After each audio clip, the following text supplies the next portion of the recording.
What's up, everybody? It's the Smokin Joe radio show back from a hiatus on a cold October morning. And it's about 41 degrees right now, and it's supposed to get 72 later. So yeah, welcome to Ohio, right? What are we talking about today? Well, we're going to talk about what is wrong with the Cleveland Browns. This is a team coming in that had very high expectations coming into the season. A playoff team, maybe even winning the division, at least fighting for the division lead. Right now, they're not looking like that team that they thought they'd be. What is wrong with them? Well, first off, the teams that they did lose to were playoff teams. So we have to take some of that into perspective. And I know KC looks pretty bad right now, but to think that they won't be in the playoffs at some point, I don't know. That seems a little foolish to think right now. This is one of those teams that could turn it on. The defense, defense can't get stops. The defense has been opportunistic at times. It's gotten the job done at times, but they can't get the stops when they need it. They can't clamp down on it, and they definitely cannot stop a mobile quarterback. And guess what? We've got Lamar Jackson in our league, and we got to go through Baltimore. So that's going to be an issue. They got injuries. Man, the injuries are piling up, and that's something that's going to happen in football, and you can't avoid it. It's not excuses. It happened. This is very much real. And then furthermore, without the run, when the Browns' run game is lacking, Baker has an issue. Baker cannot carry the team with his arm and his decision making. I know a lot of you people blame play calling. I think I'm going to show later that it's not necessarily play calling, but it's more decision making within the pocket. And as much as I didn't want to believe that it would be an issue, his height and inability to see over the line is, I think, preventing a lot of these plays. So I think by the end of it, and looking at these last two games specifically, you're going to see probably Baker's more Andy Dalton than Tom Brady, right? Not that we expect him to beat Tom Brady, but you definitely want more than Andy Dalton. So that's something to think about with a contract year coming up. We're going to look at the last two games.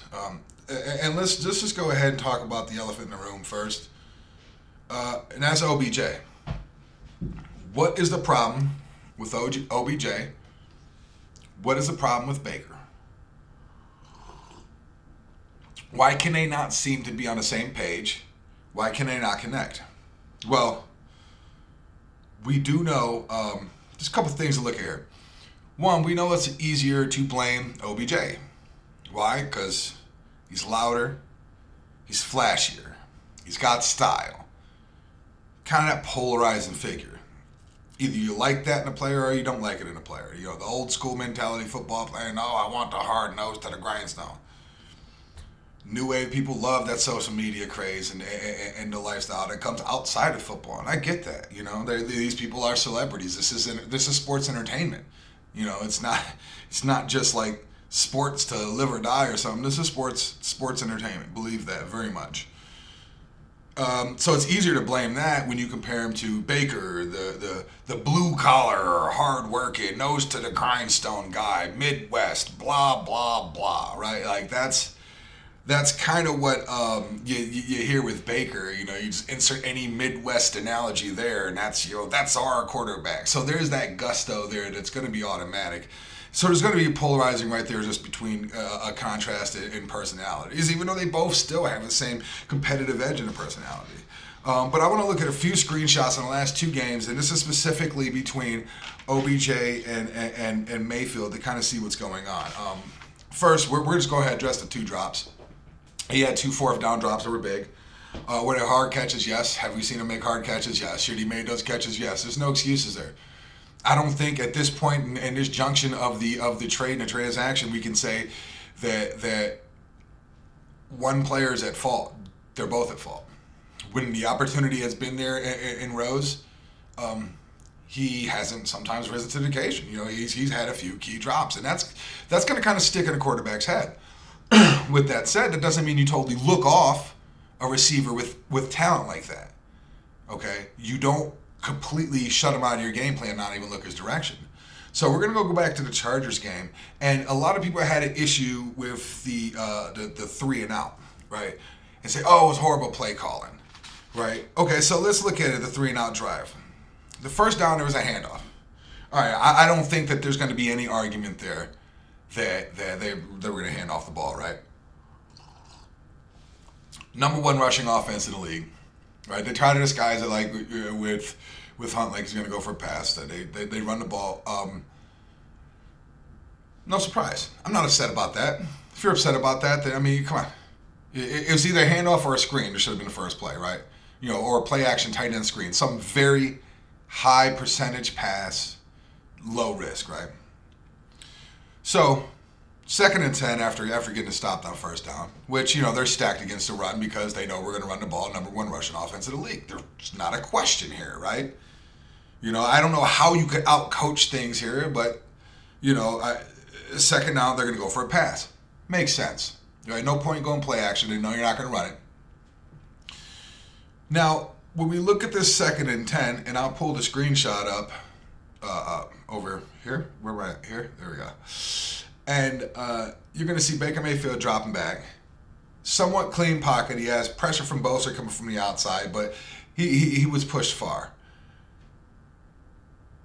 If you look at the bottom right part of the corner, you're going to see that there's a little curl route that comes in, and basically it's like an out where OBJ stops and then cuts back in.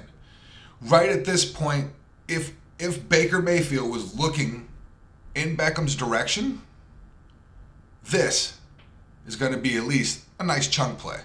You're going to get 5 to 7 yards. If he catches it, catches stride, who knows? Maybe he breaks it, right? Who knows, all right? I mean, he's one of those players that could probably not do anything for a year, just get a catch and then be gone. Those things happen. This is the NFL. So instead of doing that, we'll look at the next screenshot. Pull up. This is kind of stepping into it. This is now where Baker's not even looking his direction. He's looking at a covered Peoples-Jones who went on basically it's an up, out, and an up route. I forget what the name of the route is. So he tried to get him with speed there. He's getting jammed up by number 43. Okay, he's getting jammed up by number 43. You have Kareem for a check down here, right? You can hit Kareem and probably get about 3 yards. Kareem chugs through, and picks up, 20, 30 yards or even touchdown. I mean, he's one of those players that can also bring. You got to get your playmakers the ball. But if you look at this bottom, this is where OBJ did his curl and starts to come in. Now you have a bracketed Kareem Hunt because they know that Baker's been checking down underneath. You have a wide open OBJ. If you hit him, if Baker's back wasn't to him and was going through his progression, seeing that that's covered, now looking over, you even have Higgins on number 33 looking like he was going to hit in the middle. I don't know the safety position off top. I do know that if you throw it to Beckham and he catches it, because that's the key, he has to catch the ball as well. It can't just be a good throw. He has to catch the ball. It takes 2.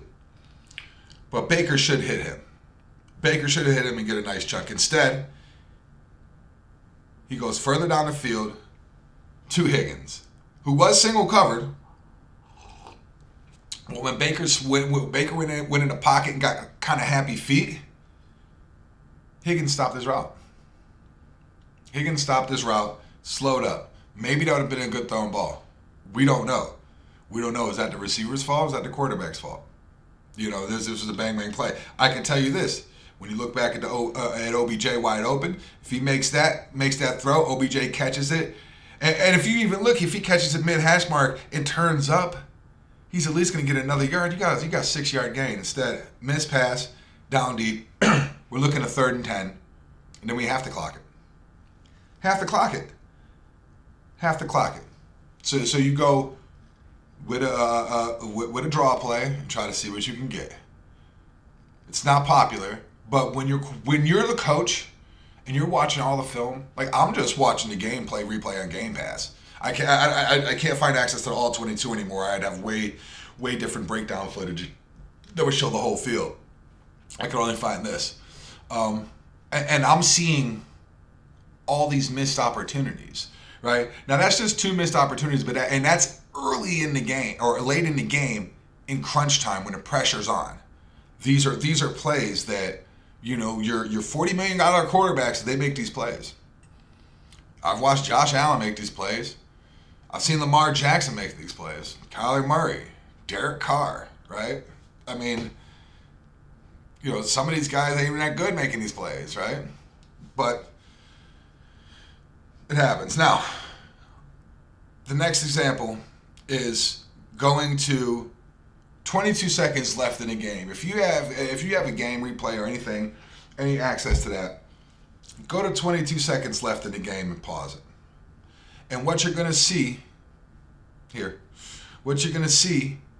is a wide open Odell Beckham Jr. about the 37-yard line with a clear path to out of bounds, if not turning up the field and gaining another 10 yards.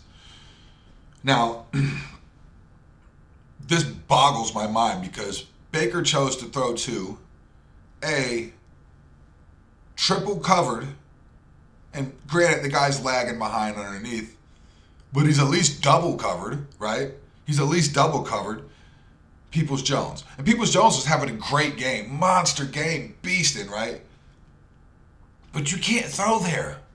You can't throw there because you go back and you look, like I said, 22 seconds left in the game. You had OBJ on a post. When he went over, that safety that was on top started chasing Peoples-Jones. This was a wide open throw I've seen Baker make. I've seen him make this throw. It's a post. OBJ catches that, runs up, gets maybe another 10 yards out of bounds. Maybe there's 17 to maybe 12 seconds left, right? Maybe the play takes 10 seconds. Maybe let's say it takes 12 seconds. Maybe there's 10 seconds left, but you got the ball around the 30-yard line needing to make a play instead of a Hail Mary. And granted, Baker could throw a Hail Mary from damn near anywhere on the field. I get that. But you'd much rather have a 30 to 35-yard pass or something. And even with 10 seconds, you may be able to squeeze it up and out and gain a quick 10. So now you're looking at a 20-yard route. Now it changes everything, right? It changes the route trees and what people are doing. It changes it all. But no, he throws into a triple covered Peoples-Jones. And that blew my mind. It just showed me he's not even looking for Beckham. He's not looking at him. Doesn't matter. And it kills me. Now let's go to the drive in the Cardinals game. Now this was 1st and 10, about 5:53 left on the clock where I got the screenshot capped at right there. I remember someday I'm gonna figure this out, man. I promise you I'm gonna figure this out. I'm always off and pointing different directions and shit. So Baker's dropping back, right? Underneath, you see Hooper. Now, this was originally I imagine it was supposed to be a screenplay for Hunt, unless they sold it as that, because it looks like the blocking's leading up for Hunt. But Baker sees this blown up, and he decides to throw it underneath the Hooper. There's a wide open passing lane there. Yeah, the number 52 is coming in, or the number's kind of blurry here. He's coming in. I can see why Baker tried to put it behind him, but it's so far behind him and high. Everything's been behind and high. Behind and high. That's like the key. That's how Baker throws, behind and high. And I feel like that's slow decision making, right? That's slow decision making, so it's behind, right? That's slow anticipation. And it's high because you're afraid. You're lacking the confidence to get that ball in his chest right there. Or you can't see over the line, so you're putting it high because that's where you can see. He throws that, misses that pass. Now, is that nitpicking? Maybe. But this is something we've seen him do a lot on some of these short routes. Not to mention crossing routes and stuff where receivers had to reach behind him to grab it. Behind and high is one of his MOs. So later in the drive, Browns need a first down. Cardinals already up 7-0. Looking like they're just going to roll, right? I mean, the Cardinals are a good team. Let's not forget the Cardinals being a good team. I don't think their defense is as good as it played against us, but they're a good team. Let's not forget that. Baker drops back. They need 5 yards, right? We'll call it 5 yards, maybe 4. You'll see right here. I got it right. We'll see right there. OBJ, once again, wide open. And the announcer even noted this. OBJ is cutting at the 11-yard line. Baker has a clear passing lane to him. There's no excuses for obscured view or anything. His vision is locked in over the middle, where there's bracketed coverage and a safety up top, right? Not even looking in the direction of OBJ coming his way. This is once again, and you can look at it better early in the route. If you look at it early in the route, you'll see OBJ is behind, I think that's Hooper. It's either Hooper or Bryant. He's behind him at the 10. He's cutting up almost like a pick. If he hits him right now, we're maybe looking at a 4th and inches, if not a first down. You know, and I get it, he's dropped balls. But all receivers have dropped balls. You don't stop throwing it to them. Why can't receivers get open? Why can't the quarterback throw to the open guy? Is it lack of confidence in OBJ? Is it lack of confidence in himself? Is he not seeing the field?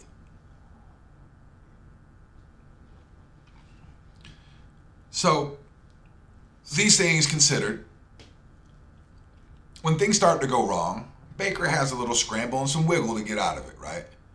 But that's like a Ben Roethlisberger style wiggle, as opposed to, you know, a lot of the more mobile quarterbacks. Let's look at this. So, 3rd and 5. Baker has to roll out. He's about the 20-yard line. He's even with, I think, number 21. A lot of your more mobile quarterbacks and bigger quarterbacks are going to gain some yards on this play. They're going to put their head down. They're going to grind some stuff out. Josh Allen's going to plow through somebody in the secondary. Lamar Jackson is going to pretend to run out of bounds, stop, and then come back in bounds and make you miss, and then run up and then run around outside, right? We get that. Kyler Murray, same thing. He's just probably going to outrun you to that outside, pick up 3 yards, maybe meet that safety number 34 when he comes in, or he's going to cut up and get a block from Hooper and go inside for a score. Patrick Mahomes, he would have ran up to the line of scrimmage, threw it behind his back, and saw Tyreek Hill just running free. Right? That's just how it works, right?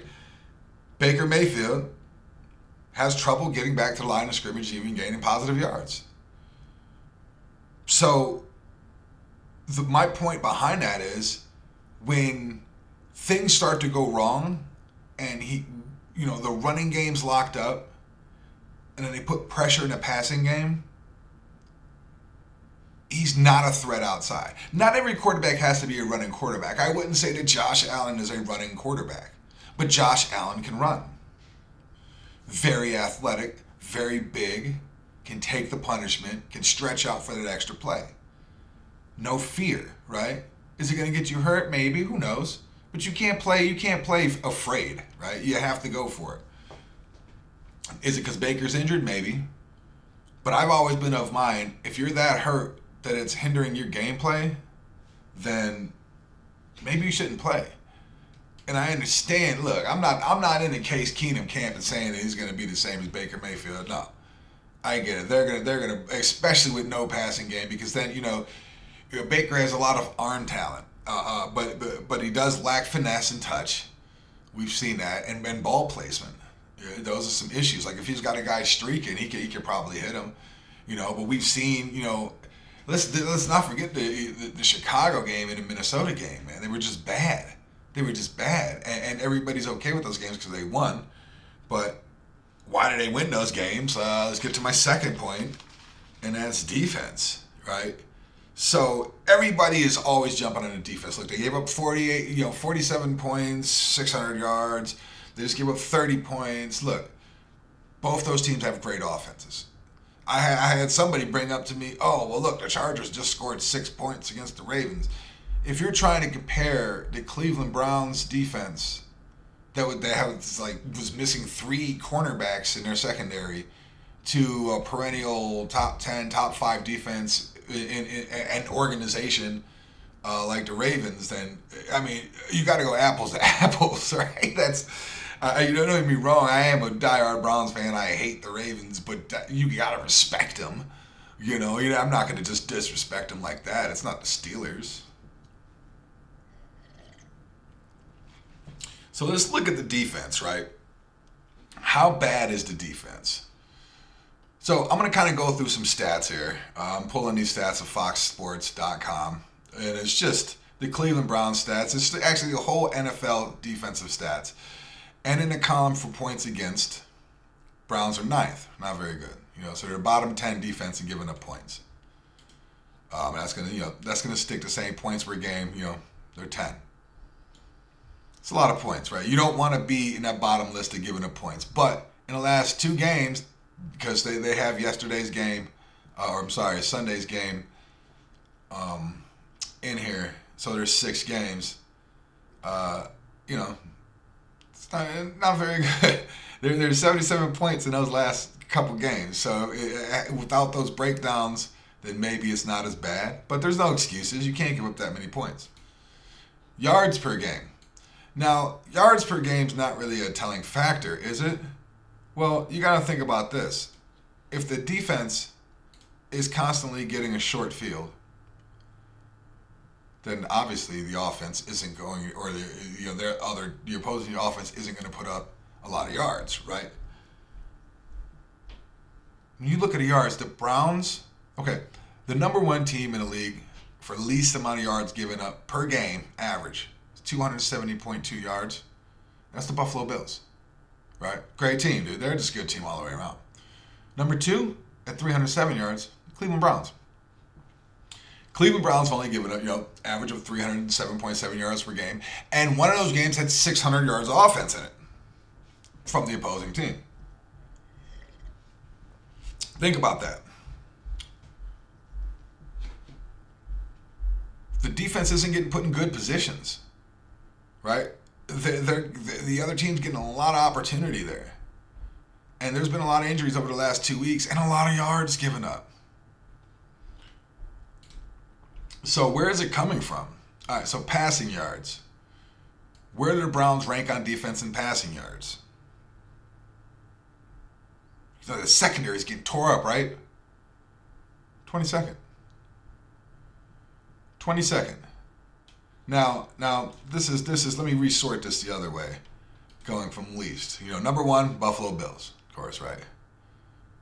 And the Browns are 1, 2, 3, 4, 5, 6, 7, 8, 9. Top 10.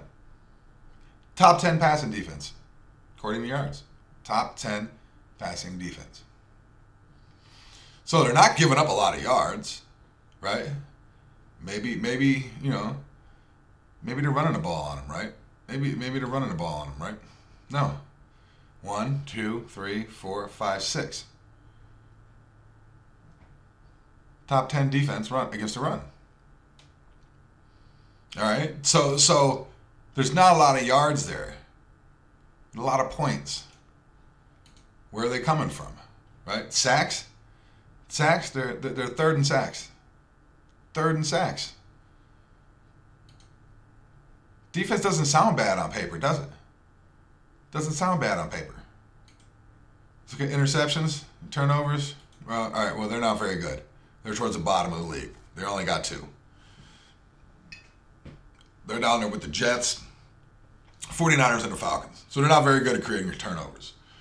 But I want you to kind of listen to these stats, man. They're giving up a lot of points and not a lot of yards. Turnovers. 4th down decisions, giving them the ball midfield, right?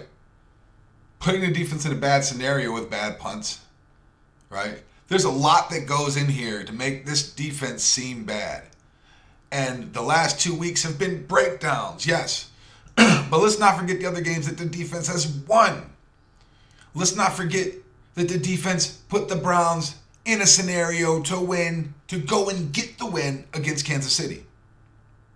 All right? They did that. Baker and the Browns couldn't do it. That offense couldn't do it. You know why?